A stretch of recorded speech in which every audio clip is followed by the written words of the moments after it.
Salut à toi et bienvenue sur la chaîne d'Agibio. Alors aujourd'hui je voudrais faire une deuxième partie à la vidéo que j'avais fait sur le paillage.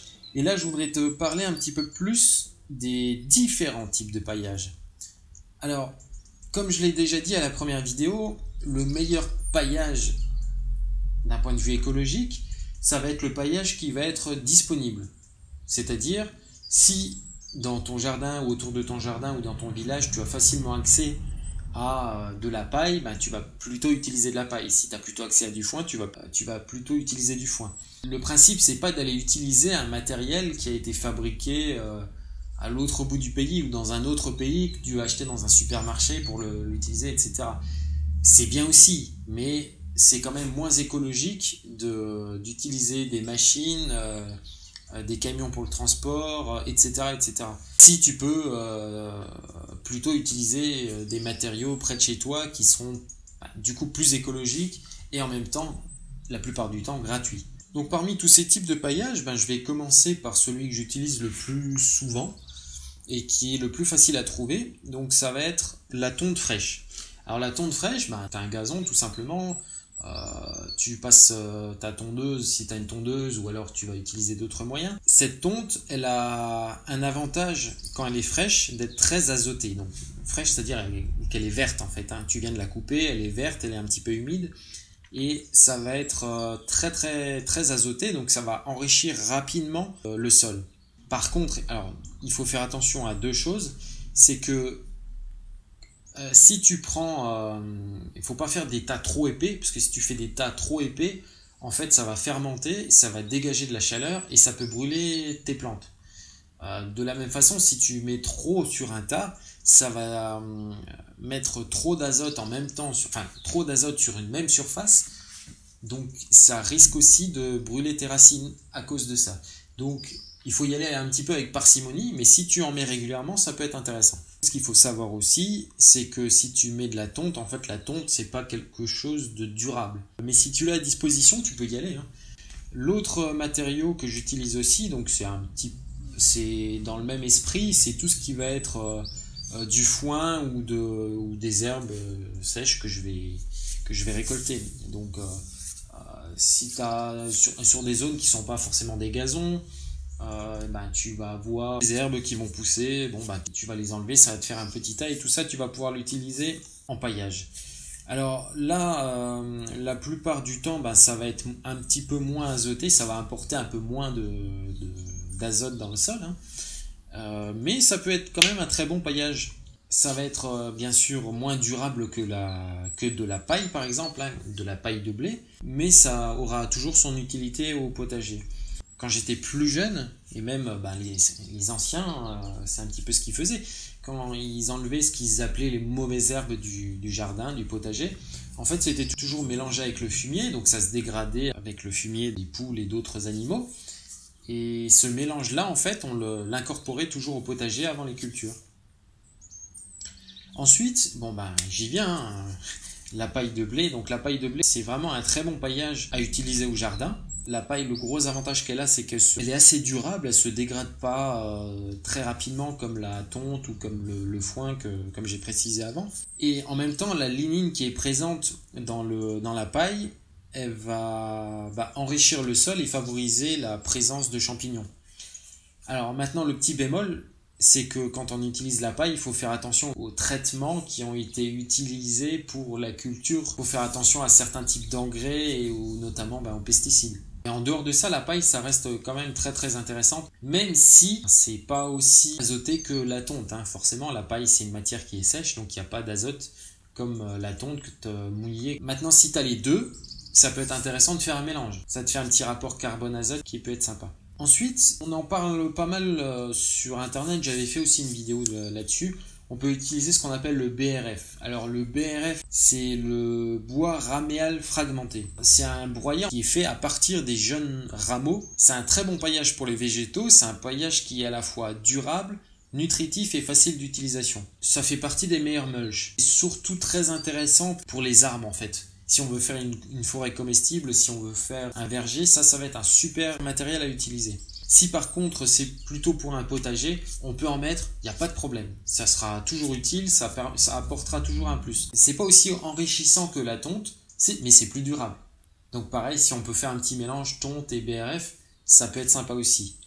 Dans le même esprit, il y a le broyat. Alors le broyat, c'est un peu comme le BRF, mais par contre, on va pas forcément utiliser des rameaux. On va plutôt utiliser des branches et tout type de branches issues de taille, de coupe, etc. Donc c'est pareil, hein, c'est un peu le même esprit.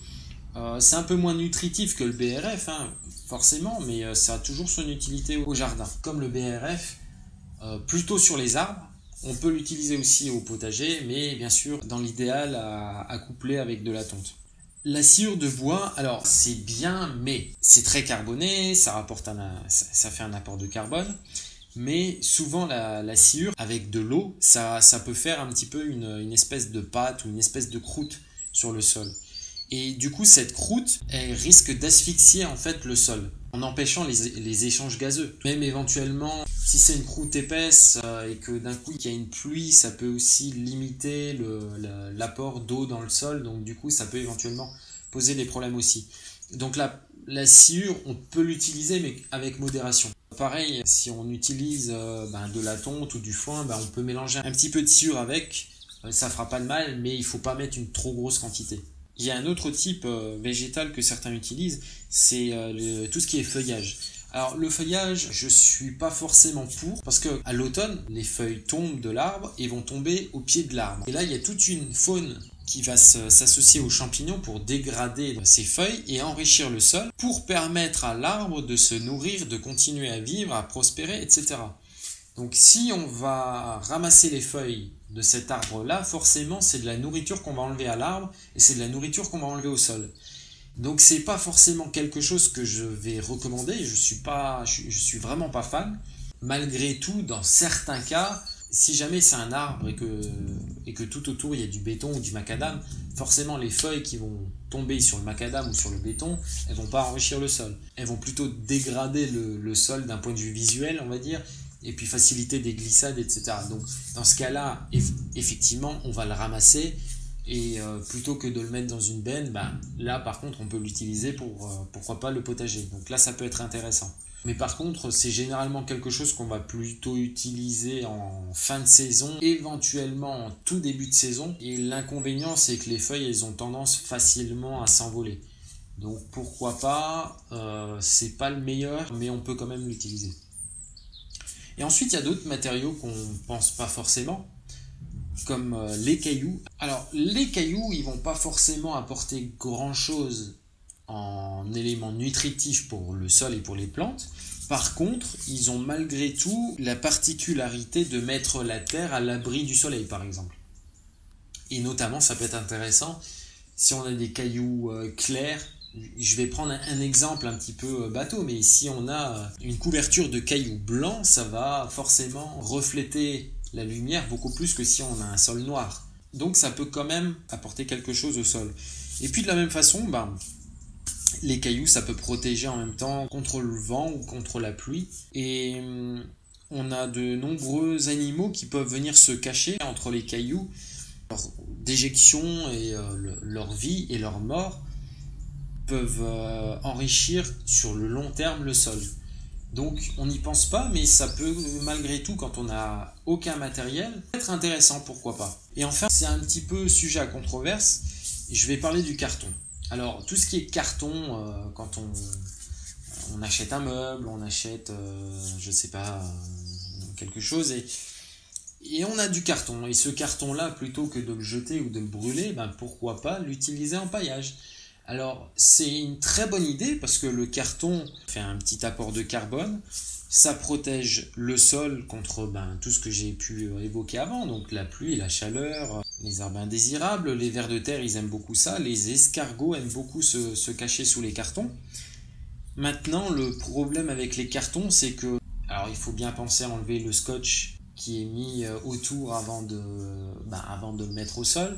On a le problème de l'encre qui va venir se mettre dans le sol. Alors, un petit peu, pourquoi pas. Par contre, c'est le carton, il est fabriqué avec de la colle. Et la colle, ça peut potentiellement être nocif. Donc ça fait quand même pas mal d'éléments plus ou moins toxiques qui serait préférable d'éviter d'incorporer au jardin. Donc c'est pour ça que je suis pas forcément fan du carton. Mais malgré tout, pourquoi pas. Pour être un petit peu dans le même style, tout ce qui est bâche, donc les bâches en plastique, tout ça, elles ont forcément un certain nombre de vertus, forcément. Elles vont protéger, comme j'ai dit, contre le froid, contre le chaud, contre la pluie, contre le vent, etc. Mais par contre, les bâches, avec le temps, elles vont se dégrader et ramener des matières synthétiques et pour dire clairement, du plastique dans le sol. Donc, je suis pas du tout fan. Et pour finir, alors j'en ai parlé un petit peu en intro, et ça peut être vraiment quelque chose d'intéressant, c'est la laine de mouton. Si tu as l'opportunité d'en avoir, elle peut facilement remplacer la bâche. Elle a l'avantage d'être très durable parce qu'elle est très lente à se dégrader, et en même temps, en se dégradant, elle finira par nourrir le sol. Donc ça peut être vraiment intéressant. Si tu peux en avoir gratuitement, pourquoi pas.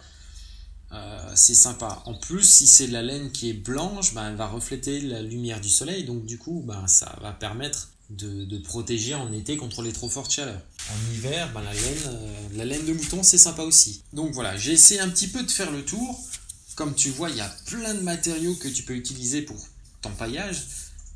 Mais je le répète encore une fois, l'idéal, ça reste quand même d'utiliser des matériaux qui sont facilement accessibles et proches de chez toi. Si tu habites dans le nord ou dans le Grand Est, va pas acheter la laine de mouton d'un paysan basque, par exemple. Voilà, j'espère que cette vidéo t'aura plu, t'aura apporté quelque chose. Si c'est le cas, tu peux bien sûr mettre un petit pouce bleu, c'est toujours sympa, ça encourage la chaîne, ça encourage sa diffusion. Et si t'es pas abonné, il y a beaucoup de gens qui sont pas abonnés malgré tout. Pense à t'abonner, comme ça tu auras les notifications des prochaines vidéos. Allez, je te dis à la prochaine, salut!